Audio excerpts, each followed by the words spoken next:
உத்தரப்பிரதேசத்தில் தடையை மீறி கட்டப்பட்ட மகா பஞ்சாயத்து மீது போலீசார் தடியடி நடத்தினர். அப்போது போலீசாருக்கும் மக்களுக்கும் மோதல் ஏற்பட்டதால் மீண்டும் கலவரம் மூலம் அபாயம் ஏற்பட்டுள்ளது.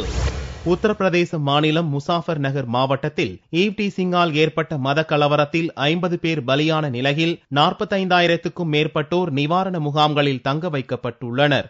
மத கலவரத்தை தூண்டிவிட்டதாக கைது செய்யப்பட்ட பாரதிய ஜனதா எம்எல்ஏ சங்கீத் சோம் தேசிய பாதுகாப்பு சட்டத்தில் அடைக்கப்பட்டுள்ளார். சங்கீத் சோம் கைதுக்கு எதிர்ப்பு தெரிவித்து மீரட் மாவட்டத்தில் மகா பஞ்சாயத்தை ஞாயிறன்று கூட்ட முடிவு செய்யப்பட்டது.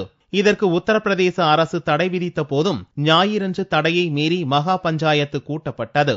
பஞ்சாயத்தில் பல்லாயிரக்கணக்கான மக்கள் கம்பு, கத்தி என ஆயுதங்களுடன் திரண்டு சங்கீத் சோமுக்கு ஆதரவாக கோஷமிட்டதால் பரபரப்பு ஏற்பட்டது.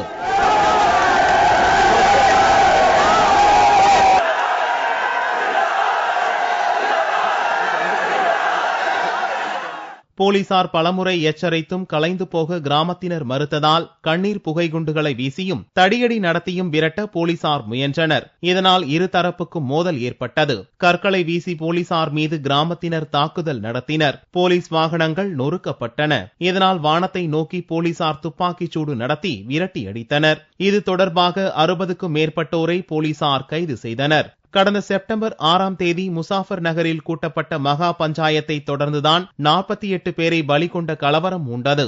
அதேபோல மீரட்டில் கூட்டப்பட்டுள்ள மகா பஞ்சாயத்து போலீசாருடன் மோதலில் முடிவடைந்துள்ள நிலையில் உத்தரப்பிரதேசத்தில் மீண்டும் மத கலவரம் மூலம் சூழல் ஏற்பட்டுள்ளது. இதனால் மீரட் மற்றும் அதை சுற்றிய மாவட்டங்களில் பாதுகாப்பு பலப்படுத்தப்பட்டுள்ளது.